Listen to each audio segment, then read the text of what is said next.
10 மாசம் சுமக்கும் பக்குவமா வளர்க்கும் அம்மாவை போற வேற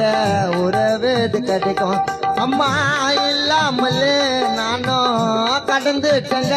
இல்லாம என் தாய் பிரிஞ்சதால எனக்கு இந்த நிலைமை 10 மாசம் சுமக்கும் நம்மள பக்குவமா வளர்க்கும் நம்ம அம்மாவை போல வேற உறவு கிடைக்கும் அம்மா இல்லாமலே நானும் கடந்துட்டங்க இளம